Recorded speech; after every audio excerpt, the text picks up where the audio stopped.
Estamos celebrando el primer ECLA virtual, de manera que tiene unas características especiales. No nos permite vernos personalmente y saludarnos, pero a través de los medios lo podemos hacer.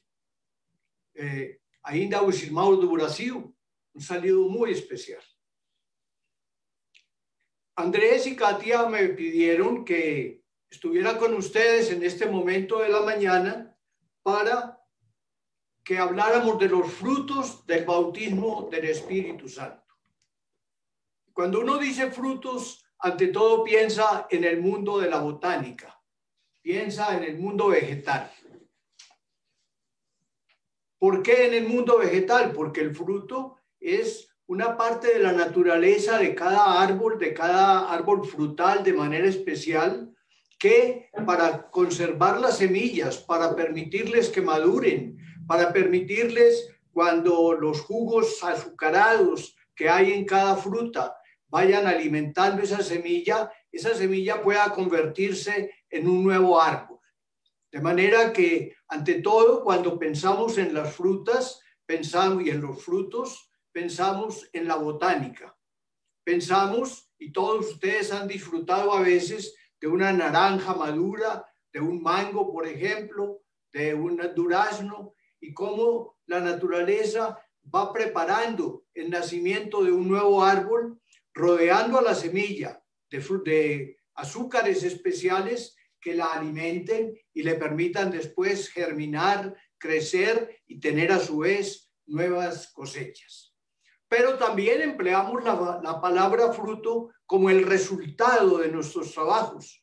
Un joven que estudia sus estudios de filosofía, de matemáticas, de lenguas, si trabaja, si se empeña, si dedica tiempo, va a tener el fruto de sus labores, es decir, va a tener el resultado. Nosotros todos nos alegramos al pensar que la Virgen María nos dio el fruto de sus entrañas, de manera que fruto es el resultado, lo que se busca en definitiva y lo que a través de distintos esfuerzos se propone. Yo quisiera que los frutos de este ECLA fueran unos frutos muy importantes, además de los frutos del bautismo en el Espíritu Santo, de que me han pedido hablar. Yo quisiera que el momento de unión, aunque sea virtual, que la fraternidad que hay entre todos nosotros, que los momentos de oración, que el sabernos participantes en una misma iglesia, todo eso nos permita como renovación crecer y ser cada día más fieles a nuestra propia vocación. Recuerden que eso dice el documento del Concilio Vaticano II sobre el ecumenismo, que se llama Unitatis Redintegratio, es decir, integración, reintegración de la unidad. Dice que toda renovación en la iglesia debe corresponder a ese objetivo que una persona, que una entidad tiene, se renueve en cuanto sea fiel a su propia esencia. De manera que todos los que son casados acá, ser fieles a su matrimonio, empeñarse cada día en crecer en el amor, en educar de mejor manera a sus hijos, eso es lo que una pareja carismática está buscando. Renovación carismática es crecer en la oración, es crecer en la gracia del Espíritu Santo y es ayudar a que a través de nosotros crezca toda la iglesia. De manera que propongámonos que en este ECLA se va a producir un fruto y pidámosle al Señor que nos lo dé, fruto del Espíritu. Me han dicho que hable de los frutos del bautismo. Y ustedes saben que el bautismo en el Espíritu Santo es una experiencia que todos nosotros podemos tener. Al principio en la iglesia, sobre todo entre los de la tradición griega, los ortodoxos, se habló mucho de Espíritu Santo y se habló también mucho de bautismo en el Espíritu. Hablaban del segundo bautismo, por ejemplo, Simeón el nuevo teólogo, por ejemplo, Filoxeno de Mabug, hablaban del bautismo en el Espíritu. La palabra como que se fue perdiendo. lo mismo que la devoción y la veneración al Espíritu. El Espíritu Santo siempre ha estado en la iglesia. El Espíritu Santo siempre, la iglesia ha hablado de él y le ha dado gloria y honor como al Padre y al Hijo.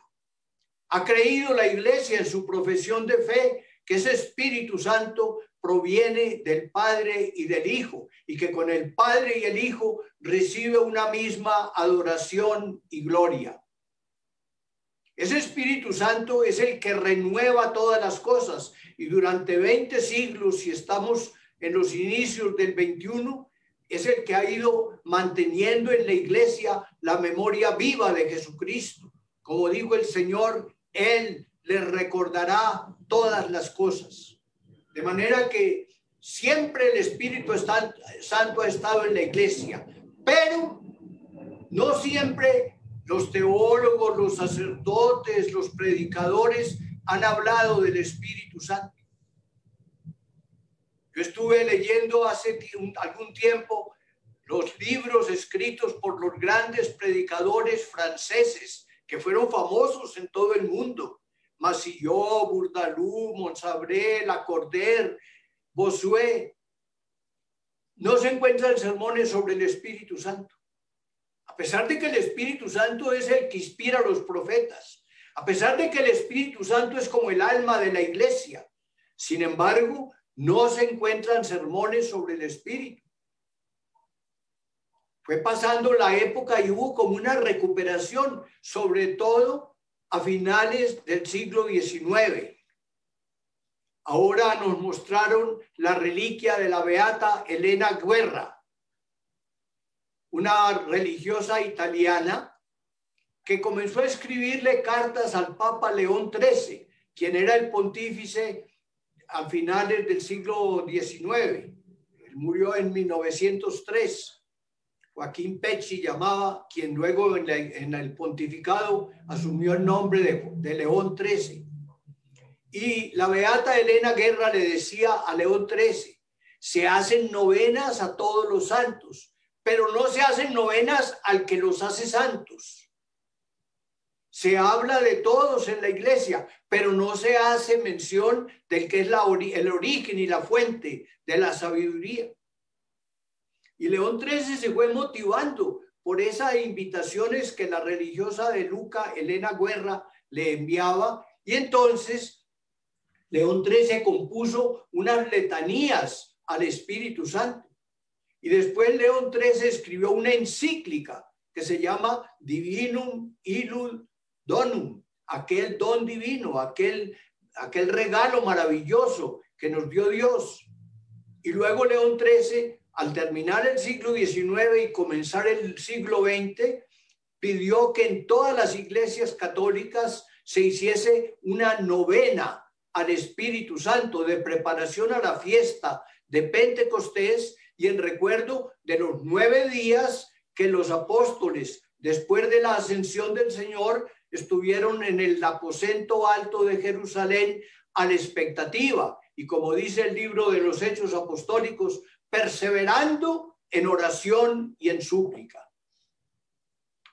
Y en la noche la última noche del siglo XIX y el amanecer del siglo XX, el 31 de diciembre del año 1900 y el amanecer del año 1901, 1 de enero, a las 12 de la noche, es decir, cuando terminó en Roma el siglo XIX y comenzaba el XX, repicaron las campanas de la Basílica de San Pedro y el Papa León XIII entonó ese gran himno que la Iglesia le tiene al Espíritu Santo y que comienza con las palabras latinas Veni Creator Spiritus, ven, oh Espíritu Creador.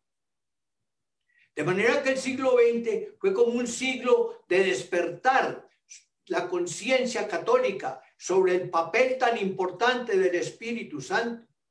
Y hubo algunos teólogos, sobre todo en Europa Central, como Karl Rahner, por ejemplo, como Yves Congar, que comenzaron a preocuparse del Espíritu Santo y comenzó en la iglesia a aplicársele al Espíritu Santo aquella frase que San Pablo dice y que reproduce el libro de los Hechos Apostólicos en el capítulo 17, donde San Pablo, cuando llega a Atenas, comienza a recorrer las calles de la ciudad, y después, cuando se reúne con sus auditores en el Areópago, dice: he estado viendo que ustedes, los ciudadanos atenienses, son muy religiosos, porque por todas partes por donde he caminado he visto templos a muchos dioses, e inclusive vi un pequeño templo que decía al Dios desconocido.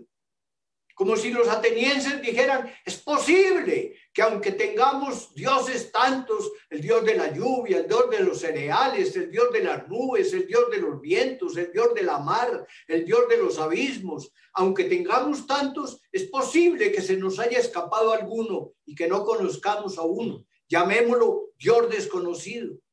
Y San Pablo dice: pues a ese Dios desconocido es al que yo vengo a predicarles. De ese Dios desconocido es el que yo vengo a predicar. Y tal vez inspirados en esa frasecita de San Pablo, hubo desde el siglo XIX, sobre todo en el XX ya, libros que se llamaron así: Dios desconocido. Ya Santa Catalina de Siena había venerado al Dios desconocido, dándole ese nombre al Espíritu Santo. Pero el padre Dilar, hay varios libros, sobre todo en francés, al Dios desconocido, o Dieu méconnu. De manera que esa palabra nos quedó como si nosotros, claro que sabíamos siempre que había Espíritu Santo, claro que en el Gloria invocábamos al Padre, al Hijo y al Espíritu Santo, claro que nos hacíamos la señal de la cruz y decíamos del Espíritu Santo, amén. Pero algunos no sabían sino decir del Espíritu Santo, amén, cuando hablaban del Espíritu.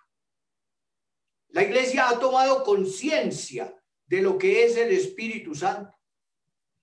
Cuando el Papa Juan XXIII convocó el Concilio Vaticano II, se prepararon unos documentos que nos hablaran de las necesidades de la Iglesia y de qué aspectos había que estudiar. Ustedes recuerdan que a partir de eso hubo 4 grandes constituciones dogmáticas, que hubo 12 documentos, 12 declaraciones, que hubo un decreto sobre ecumenismo. Bueno, de esos 17 documentos, cuando comenzaron a prepararlos y a ver de qué se tenía que hablar, hubo 4 menciones. En 16 volúmenes están recogidos todos esos documentos preparatorios, y solo 4 menciones a lo largo de 16 volúmenes hablan de que se hable del Espíritu Santo o invocan al Espíritu Santo. Pero cuando pasó el Vaticano II, quedaron más de 72 menciones del Espíritu y quedó faltando.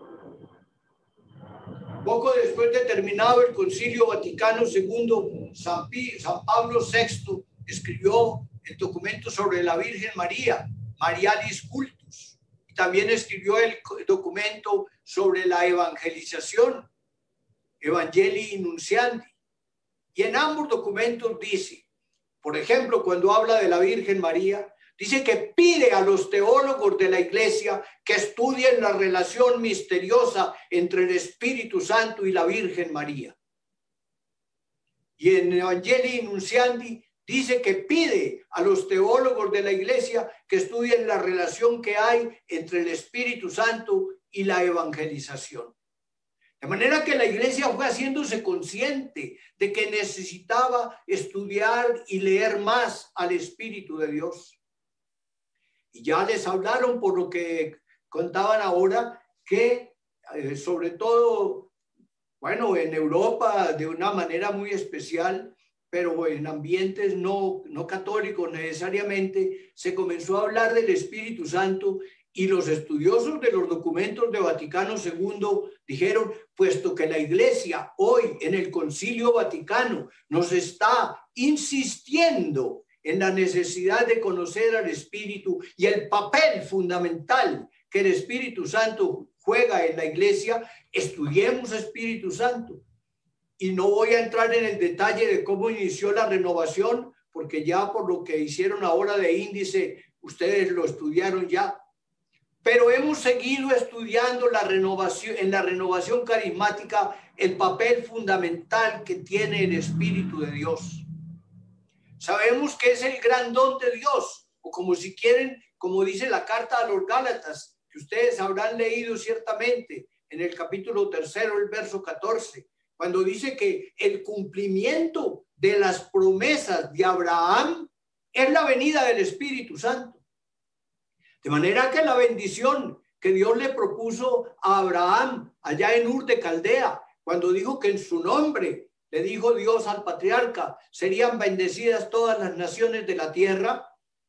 Estaba ya pensando en que Dios iba a venir a hacer su templo, a hacer su morada en cada persona y a venir a difundirse por el mundo, porque cuando Jesús muere, entrega el Espíritu a todos, y cuando llega Pentecostés, se difunde como un ventarrón fuerte el Espíritu Santo por doquiera. Qué bello que nosotros también hoy nos beneficiamos del Espíritu de Dios. Hemos recibido gracias importantes en la renovación. Voy a hablar primero de 3 o 4 libros que creo que deben conocer, pero sobre todo de la experiencia del bautismo en el Espíritu. Entre nosotros, el padre Eri Vermeulen, alemán, ha escrito libros sobre el Espíritu Santo, fue nuestro primer teólogo, importantísimo. El padre Raniero Cantalamessa, italiano, también nos escribió sobre el Espíritu Creador y sobre la renovación del Espíritu. Sin embargo, yo creo que a muchos de la renovación les falta conocer Espíritu Santo. Si a veces podemos tener crisis, si podemos tener apagamientos, si podemos tener falta de entusiasmo, que no nos quedemos solamente con hablar del carisma de sanación o de lenguas, que son importantes, por supuesto, pero que hablemos ante todo del carisma fontal, del que es la persona de Dios Espíritu, que se hace regalo para nosotros. A todos nosotros nos dijeron cuando recibimos el sacramento de la confirmación, recibe el don del Espíritu Santo. Es el regalo, es el carisma máximo, es el carisma primero de todos. El carisma es Dios que se vuelve carisma, Dios que se vuelve regalo para que lo tengamos todos nosotros. Por supuesto que todos hemos recibido, por lo menos los que estamos bautizados, hemos recibido el don de Dios por las aguas bautismales. Por supuesto que si hemos sido confirmados por la imposición de manos del obispo, hemos recibido el Espíritu Santo. Por supuesto que en la Eucaristía el sacerdote cada día ora para que la efusión del Espíritu Santo permita que ese pan y ese vino se transformen en el cuerpo y en la sangre de Jesús. Por supuesto que si nos humillamos y confesamos nuestras faltas en el sacramento de la reconciliación, el sacerdote recuerda que Jesucristo derramó el Espíritu Santo para el perdón de los pecados. Cuando San Juan en el capítulo 22 nos cuenta, cuando se apareció Jesucristo resucitado y sopló sobre los discípulos y les dijo, reciban el Espíritu Santo, a quienes perdonen sus pecados les quedan perdonados y a quienes los aten les quedan detenidos. Pero también ustedes, que seguramente hay muchos esposos y esposas en esta reunión, ustedes saben que el sacramento del amor, el sacramento de la unión, que es el sacramento del matrimonio, es un regalo del Espíritu Santo para esa pareja humana que forma una familia, para que ellos se puedan entender, para que puedan caminar juntos, para que puedan engendrar a sus hijos. De manera que esposos, y ahora cuando se habla de tantas disoluciones y divorcios matrimoniales, pidamos Espíritu Santo, que es el espíritu de la unidad, el espíritu del amor.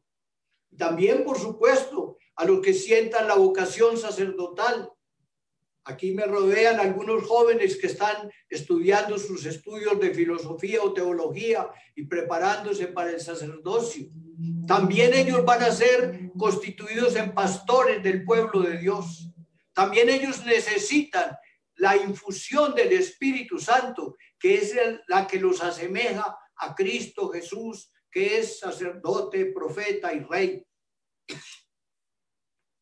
Y en el sacramento de la unción de los enfermos, también el que fortalece a los enfermos, el que les da la salud corporal y también la espiritual, es el Espíritu de Dios. Pero nosotros como que nos hemos habituado a la recepción de los sacramentos y tenemos que tomar conciencia de esa persona divina que viene a vivir en nosotros y que quiere hacer en cada uno de nosotros su morada. ¿No saben ustedes que son templo del Espíritu Santo? Entonces nuestra conducta tiene que ser acomodada, tiene que ser guiada, orientada por la fe que profesamos. De manera que nosotros todos estamos invitados a vivir de acuerdo a nuestra fe. Y ese ha sido como uno de los objetivos fundamentales de la renovación. Despertar nuestra conciencia dormida. Decirnos, si usted se da cuenta que usted ha recibido el Espíritu, tome conciencia de él, crezca en su conocimiento, entréguese a él, dispóngase para que sea el Espíritu de Dios el que lo use siempre. Tenemos varias maneras de denominar, de llamar a esa experiencia cuando uno le pide al Espíritu que venga. Cuando recordando lo que dice San Lucas en el capítulo 11, el verso 13, que dice, si ustedes que son malos saben dar a sus hijos cosas buenas, ¿cuánto más el Padre del cielo dará Espíritu Santo a quienes lo piden? O recordando lo que repetidamente insiste San Juan, yo rogaré al Padre y él les dará el Espíritu que yo enviaré desde mi Padre. Bueno, estoy hablando de que tengamos experiencia de pedir Espíritu Santo. Y eso se puede denominar de muchas maneras.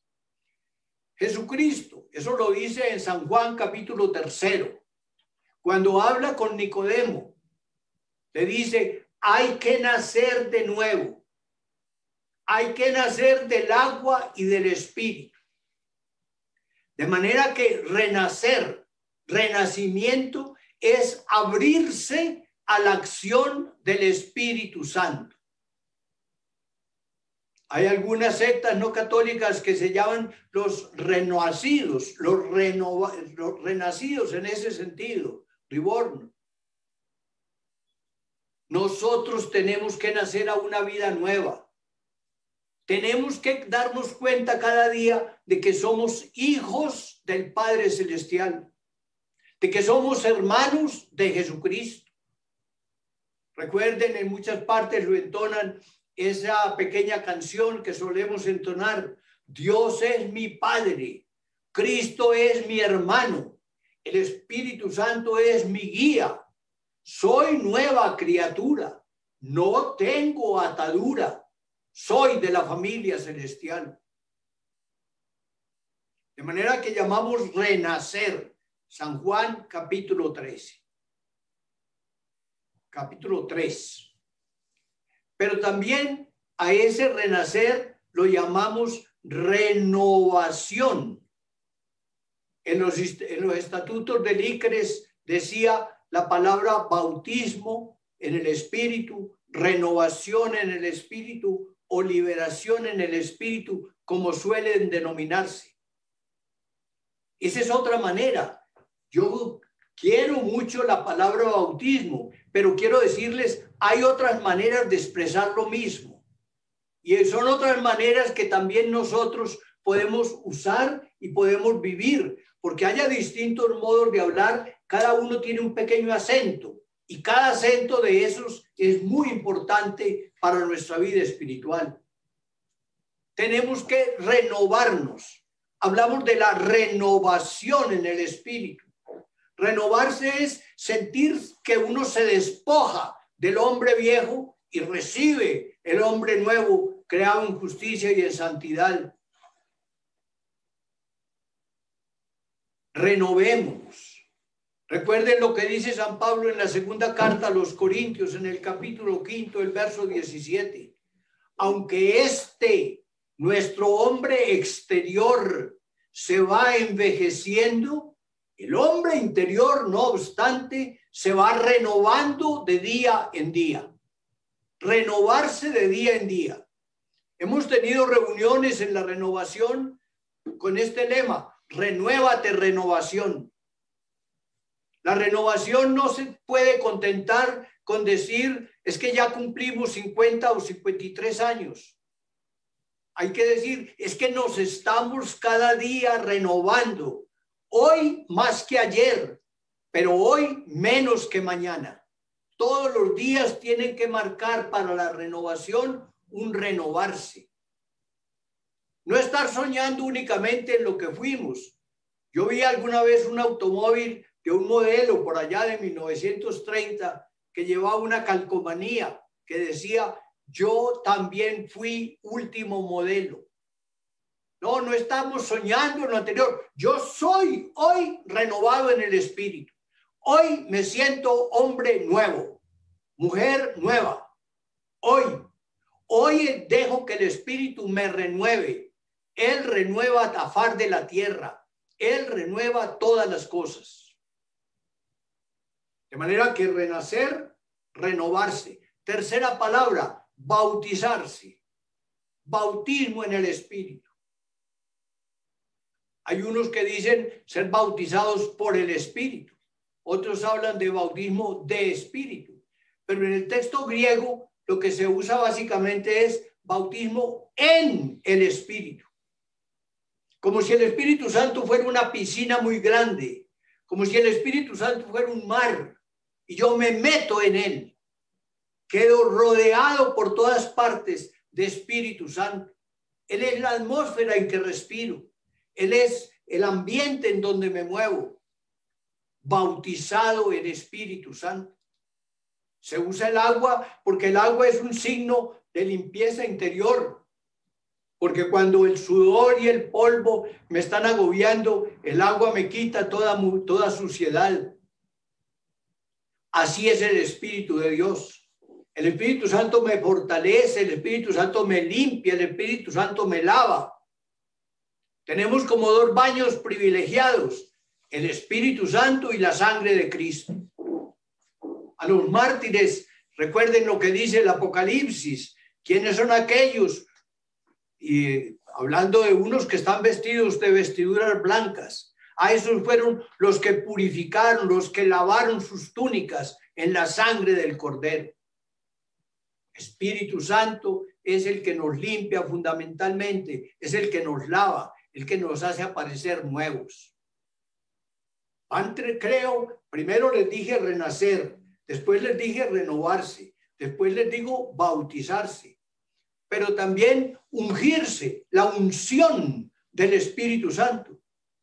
El mismo Jesús, cuando pasó la experiencia de su bautismo y llegó después a Nazaret, eso lo leemos, por ejemplo, en San Lucas, al comienzo del capítulo 5, dice Jesús, es decir, cuando leen el texto del profeta Isaías, donde el profeta Isaías dice, el Espíritu de Dios me ha ungido.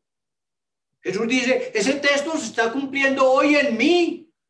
Hoy me siento yo ungido por el Espíritu, consagrado como si el aceite, como si el perfume del Espíritu Santo me hubiera empapado y entonces yo estoy oloroso a Jesucristo. Estoy totalmente ungido y por eso dice la palabra o dice Jesús, el Espíritu de Dios me ha ungido y lo repite después San Pedro en el capítulo 10 de los Hechos Apostólicos. Ungidos por el Espíritu. Ojalá nosotros seamos por toda América Latina el pueblo de los ungidos por el Espíritu. Pero en otras partes, sobre todo en Europa, que no al principio, no sé, yo creo que ya eso pasó, no les gustaba usar la expresión bautismo en el Espíritu. Ellos hablaban de la efusión del Espíritu. Efusión significa derramamiento. Y por eso a veces nosotros cantamos que el Espíritu cae, que se derrama el Espíritu como si fuera una lluvia. En la palabra bautismo soy yo el que me meto en el agua, en el río, en la piscina. En la palabra efusión es la lluvia del Espíritu, el diluvio del Espíritu, el que viene sobre mí. La Santa Sede también usó, hablándonos a los de la renovación, de liberación del Espíritu. Es decir, el hombre y la mujer que viven la experiencia del Espíritu están libres. Y por eso cantamos como los israelitas al salir de Egipto. Libre, tú me hiciste libre, libre Señor. O cantamos, donde está el Espíritu de Dios hay libertad. Esos son cantos que conocemos en todo el continente. Donde está el Espíritu de Dios hay libertad, libertad, libertad. Allí siempre hay libertad. De manera que liberación del Espíritu es otra palabra que se agrega. Otra palabra es don, regalo, carisma, el don del Espíritu. Como le recordé ahora de la fórmula que el obispo emplea cuando da el sacramento de la confirmación, recibe el don del Espíritu, que en otras partes San Pablo dice son las arras del Espíritu, como si fuera un contrato, y el Señor nos da unas arras para que sepamos que Él no se quita porque es fiel a su palabra. O el sello, que también habla de Efesios, el sello, estamos marcados con un carácter tan fuerte que esos sacramentos ni se repiten porque ya estamos marcados por el Espíritu. O también otra manera de expresar lo mismo, la embriaguez del Espíritu. Cuando los discípulos comenzaron a alabar al Señor en Pentecostés, la gente decía, están embriagados. San Pedro al predicar dice, no están borrachos como algunos de ustedes creen. Lo que sucede es que se está cumpliendo la profecía del profeta Joel. Derramaré mi espíritu. Y la carta a los Efesios dice, no se embriaguen con vino, llénense de Espíritu Santo. En el vino hay disolución, en el Espíritu hay santo, hay fortaleza. Bueno, les he dicho muchas palabras. Yo espero que no me esté terminando. Bueno, tengo como los de la música se demoraron como 20 minutos más. Yo voy a tomar unos minutos más de lo que me dijeron. Bueno, entonces les he dado unas palabras distintas, pero cada una con un matiz especial. Y en cada una de esas palabras se expresa la misma realidad que yo quiero, ya que recibí el bautismo, el sacramento del bautismo y el Espíritu Santo que Dios me dio, yo quiero vivir, no únicamente saber, sino experienciar la vivencia del Espíritu en mi corazón. Y entonces empleé palabras para decir, significan lo mismo, pero con matices distintos, con explicaciones diferentes. Y entonces empleé, si no recuerdo mal, las palabras nacer de nuevo. Fue una muy importante, hablando de San Juan en el capítulo 3, o si quieren otra, renovarse, hablando de San Pablo en el capítulo en la segunda Corintios, en el capítulo 5, o hablé de bautizar, porque aunque la palabra bautismo en el Espíritu no aparece literalmente en la Escritura, sí en 6 pasajes aparece con la forma verbal, cuando sean bautizados por el Espíritu, dice Jesús en unos 5 de Hechos Apostólicos. O por ejemplo, pues San Marcos, San Mateo, si quieren, en el capítulo 1, en el versículo 8, o San Marcos en el capítulo 3,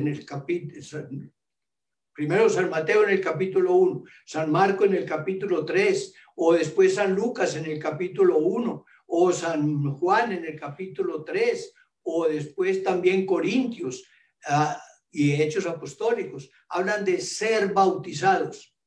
pero la palabra bautismo como tal no aparece, pero sí fue comentada desde los primeros siglos en la iglesia.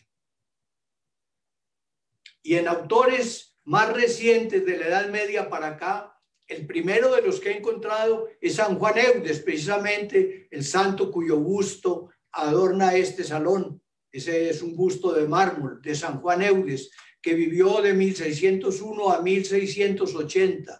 Y San Juan Eudes, en un libro que escribió sobre el sacramento del bautismo, tiene esta plegaria: bautízame, Señor, con ese bautismo de Espíritu Santo y fuego del que habló tu bienaventurado precursor.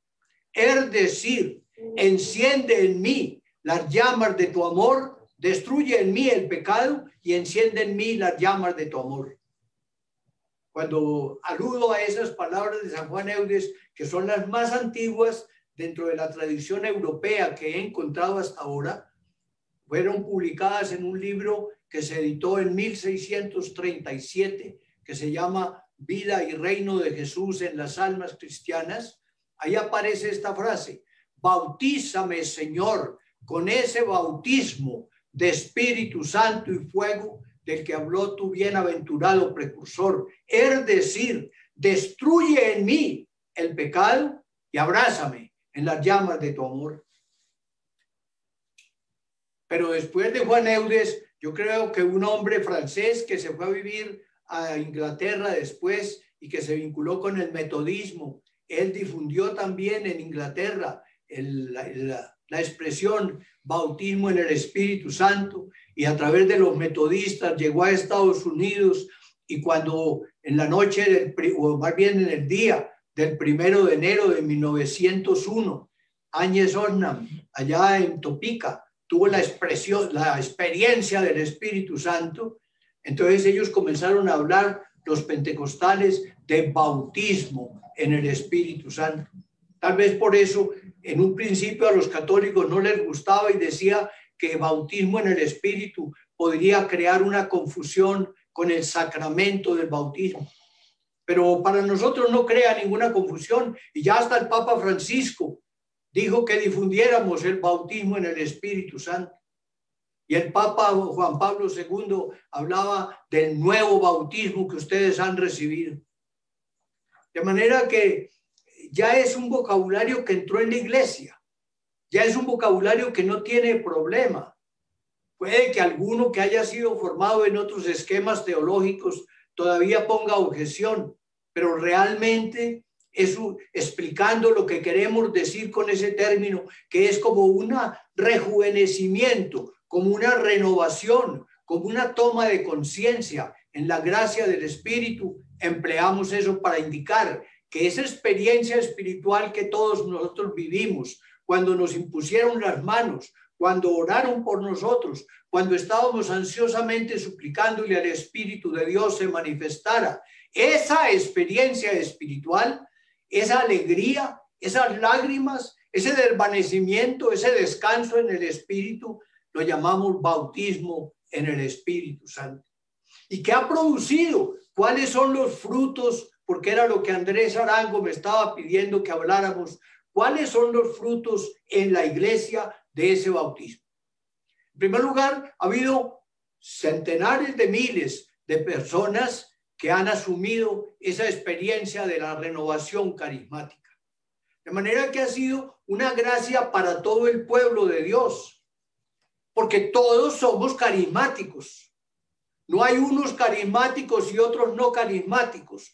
Todos somos carismáticos porque todos hemos recibido el carisma del Espíritu Santo, que es el que nos da todas las gracias y carismas que Dios nos quiera regalar.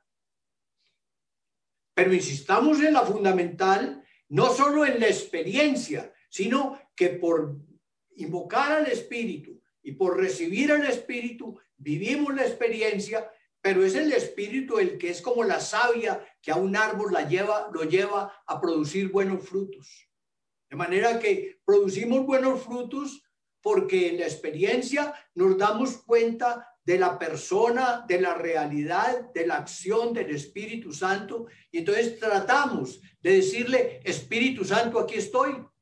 Y el Espíritu Santo me produce en mí unos frutos que me llevan al amor. Ustedes lo han leído en la carta a los Gálatas, en el capítulo 3, el verso 23, en el capítulo 5, el verso 23, donde dice, el fruto del Espíritu es amor. Y dice el fruto, uno solo, pero luego pone 8 palabras más.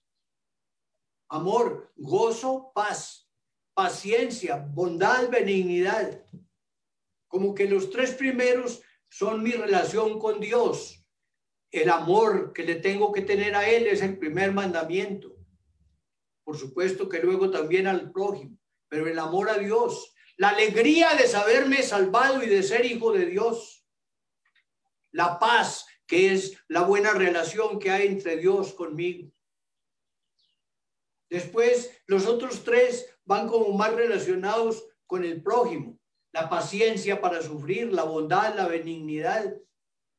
Y las otras 3 ya son como mi propia manera de ser, la longanimidad, por ejemplo, son la mansedumbre, entonces son mi manera de ser. Esos son los primero el fruto, el amor, pero como ahí siguen 8 palabras más, entonces a veces decimos que en la iglesia hay 9 frutos del Espíritu, pero si leemos en Apocalipsis, donde dice que el río de vida atraviesa la nueva ciudad y que los árboles dan cada mes un fruto, entonces de ahí sacó el catecismo que había 12 frutos del Espíritu. Pero en realidad, ¿cuáles son los frutos del Espíritu en mí? Pues es la vida de hijo de Dios que me lleva a tratar de repetir actos virtuosos y evitar los equivocados. De manera que los frutos del Espíritu es lo que Dios hace en mí, pero que yo lo produzco por la acción de Él. En tanto que los carismas son como en el árbol de Navidad, los regalitos que uno le pega ahí. Son carismas, no son tanto fruto mío, sino regalo de Él, que me manda regalos de hablar en lenguas o de hacer milagros o de tener fe o discernimiento de espíritus o sabiduría o conocimiento o interpretación de lenguas. Entonces, pero esos son 9 carismas, pero los carismas es un mundo infinito. San Pablo nomás, buscando la palabra carisma en el texto griego, aparecen como unos 28 carismas. Pero el mundo todo es un carisma. Hace 3 años el Papa hablaba en el mensaje de Cuaresma de que cada persona es un don para los demás. Yo considero, por ejemplo, que un regalo que Dios me hizo desde que nací fue la presencia de mi madre y mi padre, la presencia de mis familiares y amigos y hermanos, la posibilidad de mi estudio.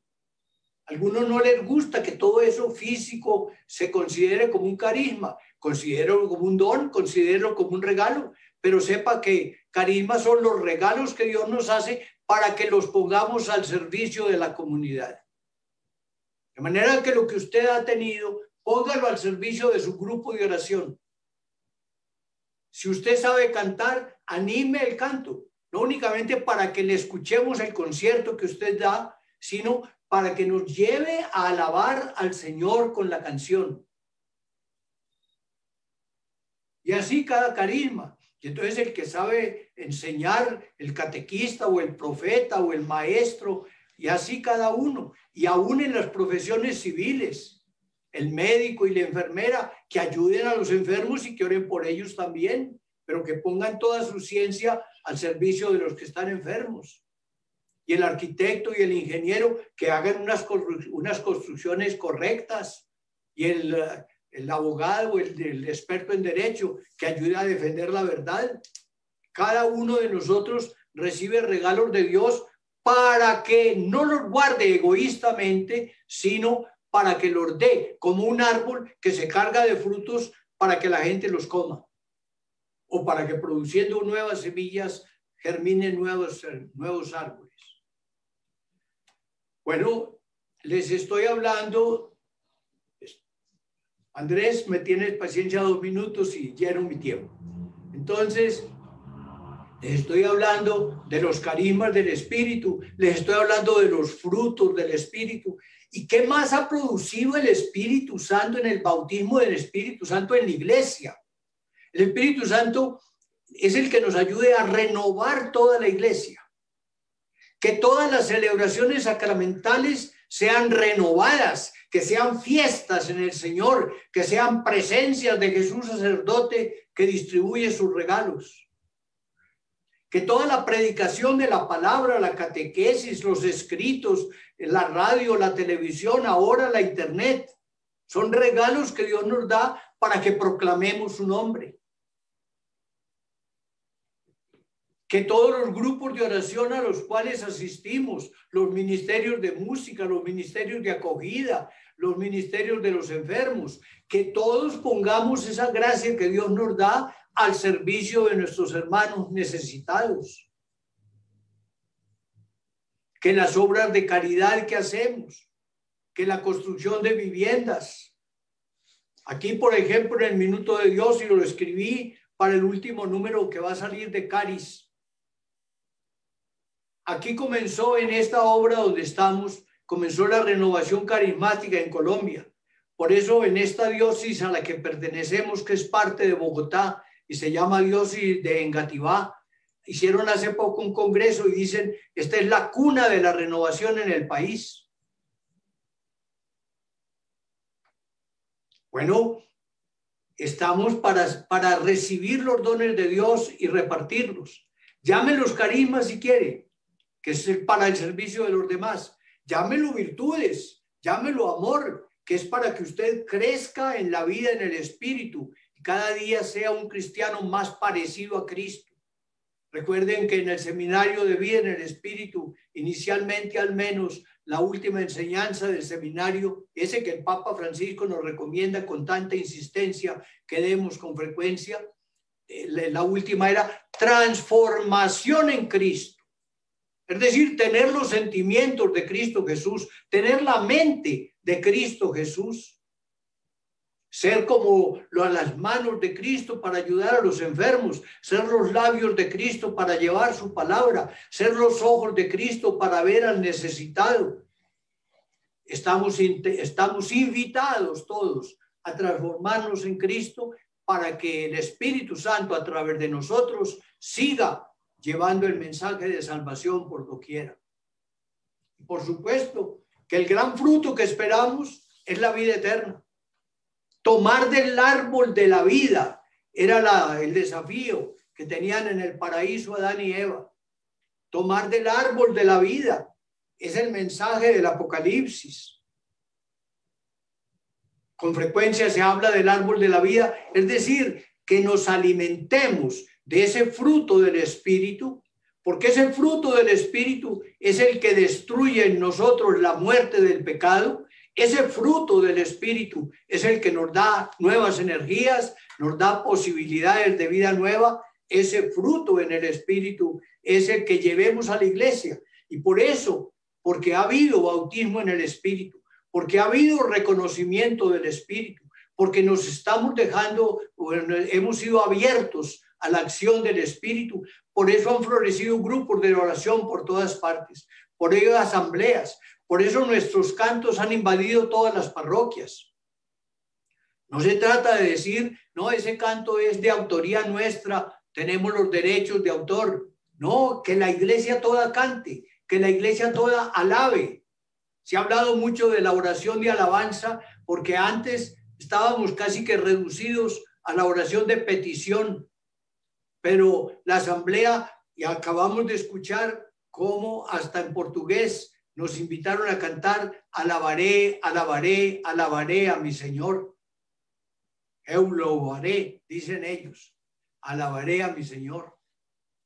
Bueno, ha aportado cantos, ha aportado alegría, ha aportado alabanza, ha aportado asamblea, ha aportado grupo. Y yo creo que para terminar, 4 cosas que ha aportado el bautismo en el Espíritu y sobre todo la presencia de la tercera persona divina. Primero, unidad. somos todos hermanos, como habló la última encíclica del Papa Francisco. Fratelli tutti. Todos somos hermanos. Estamos invitados a construir la iglesia una. Ustedes saben que un nombre que tiene la iglesia es la unidad del Espíritu Santo. En todas las oraciones terminamos diciendo, por nuestro Señor Jesucristo, tu Hijo, que contigo vive y reina en la unidad del Espíritu Santo. Es decir, Jesucristo vive y reina en la iglesia, que se llama la unidad del Espíritu. Cuando en la Eucaristía el sacerdote levanta la hostia consagrada y el cáliz ya bendecido, dice, por Cristo, es decir, a través de Cristo, que es mi sacerdote, es el pontífice, con Cristo, es decir, unidos con Él, que es mi hermano, Él es el hermano mayor, y yo con Él, en Cristo, es decir, yo soy parte del cuerpo de Cristo, yo estoy unido a Cristo, por Cristo, con Cristo y en Cristo, a ti Dios Padre Omnipotente, en la unidad del Espíritu Santo, es decir, aquí en la iglesia, aquí en esta reunión en que estamos, te tributamos todo el honor y toda la gloria. De manera que fruto del Espíritu, la unidad. Fruto del Espíritu, la santidad. Estamos llamados a ser santos. Si ustedes recuerdan en la Lumen Gentium, la constitución de la iglesia sobre la iglesia, en el Vaticano II, hay un capítulo y es la vocación universal a la santidad. Queremos ser santos. Un novelista francés decía, si yo tuviera ese título, ¿qué papa no daría su tiara por ser santo? ¿Qué rey no daría su corona con tal de ser santo? ¿Qué millonario no daría su fortuna con tal de ser santo? Es decir, de vivir para siempre con Dios en el cielo. Todos nosotros. La renovación carismática es un llamado a la santidad. Es decir, es un llamado a dejar que el Espíritu Santo sea el que nos santifique. Nosotros, cada uno, por su propio cuerpo y por su propia tendencia, está inclinado a pecar. Pero el Espíritu Santo perdona el pecado y nos hace santos. De manera que unidad, una, santa, nos hace católica. Es decir, pretendemos ir a todo el universo. Tutti fratelli. Estamos invitados a llevar a los católicos y a llevar a los evangélicos y a llevar a los orientales y a llevar a los mahometanos y a llevar a los judíos y a llevar a los agnósticos y a los hindúes y a los japoneses y chinos, a los que siguen a Confucio y que siguen a Buda. La felicidad para todos ellos. Dios verá a través de qué caminos los lleva, pero sabemos que donde hay un acto auténtico de amor es porque ahí está el Espíritu Santo. Donde hay un acto auténtico de verdad, así la persona sea de otra raza y de otra religión, pero donde hay verdad, donde hay amor, hay Espíritu Santo. Y estamos invitando a todos. Tenemos una vocación universalista, ecuménica y apostólica. Todos tenemos una misión. Todos somos enviados. Las palabras de San Mateo, del Evangelio de San Mateo en 28:18, cuando Jesús dice, vayan por todo el mundo, hagan discípulos de todas las gentes, bautícenlos en el nombre del Padre, del Hijo y del Espíritu Santo, que yo estaré con ustedes hasta el último día. Esas palabras se tienen que cumplir en mí y en ti. Esa es la misión universal que el Señor lo que llaman unos la gran comisión. Somos discípulos misioneros, somos discípulos apóstoles, y hagámoslo comenzando por nuestra familia, comenzando por nuestro grupo, comenzando por nuestra ciudad, comenzando por nuestro país, por nuestro continente y por todo el planeta. Y ahora que estamos queriendo en la humanidad ir a otros planetas y mandar satélites por todas partes, ojalá que también, si de pronto hubiera seres vivos en otros lugares del universo, también llevemos el mensaje de Jesucristo el Espíritu Santo, que es maravillosamente omnipotente, es el que nos puede dar fuerza para llegar a comunicar el mensaje de Jesús. Que Dios los bendiga a todos ustedes.